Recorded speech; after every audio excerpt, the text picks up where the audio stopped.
Hi friends, எல்லோரும் எப்படி இருக்கீங்க? கிளைமேட் ரொம்ப நல்லா இருந்தது. நல்ல மழையும் பேஞ்சிட்டு இருந்தது. ரொம்ப ரிலாக்ஸாக தான் டே ஸ்டார்ட் ஆச்சு. ஆனால் அந்த அழகி என்ன பண்ணுச்சு, வாஷிங் மிஷினோட பைப்பை பிடிச்சி இழுத்து ஃபுல்லாக தண்ணி லீக் ஆயிடுச்சு. வெளியிலையும் மழை, வீட்டுக்குள்ளேயும் மழைன்ற மாதிரி தான் இருந்தது. காலையிலே நல்லா மைண்ட் அப்செட் ஆயிடுச்சு. சும்மாவே இருக்கிறது இல்லை, ஏதாச்சும் பிடிச்சி இழுத்து விடுறது, ஒரு இடத்துல இருக்கிறது இல்லை, இங்கேயும் அங்கேயும் தாவிட்டே இருக்கிறது தான் வேலை. இப்போ குழந்தைங்களுக்கும் சம்மர் ஹாலிடேஸ் நடக்குது. அவங்களையும் சமாளிக்க முடியல, கூட சேர்ந்து அழகியோட வாழ்த்தனமும் அதிகமாக இருக்குது. சிம்பிளாக எண்ணெய் கத்திரிக்காய் குழம்பு தான் பண்ணிகிட்டு இருந்தேன். கத்திரிக்காய் நல்லா கட் பண்ணி எண்ணெயில் வதக்கி ஃபஸ்ட்டு எடுத்து வச்சுக்கலாம் உப்பு போட்டு. அதுக்கப்புறம் தாளிப்புக்கு கடுகு, சீரகம், வெந்தயம்லாம் போட்டுட்டு வெங்காயம், தக்காளி, காரம் கம்மியாக ஆட் பண்ணதுனால நான் 2 பச்சை மிளகா போட்டுருவேன்.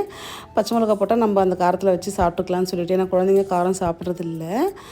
தக்காளி வெங்காயம்லாம் நல்லா வதங்கி வந்ததும் கொஞ்சமாக குழம்பு மிளகாய் பொடி போட்டு நல்லா வதக்கிட்டு, நம்ம வதக்கி வச்ச கத்திரிக்காயும் சேர்த்து நல்லா பரட்டிட்டு கொஞ்சமாக தண்ணி சேர்த்து கொதிச்சதுக்கப்புறம் புளி தண்ணி சேர்த்து நல்லா கொதிக்க வச்சு இறக்குனா ரெடி ஆகிடும்.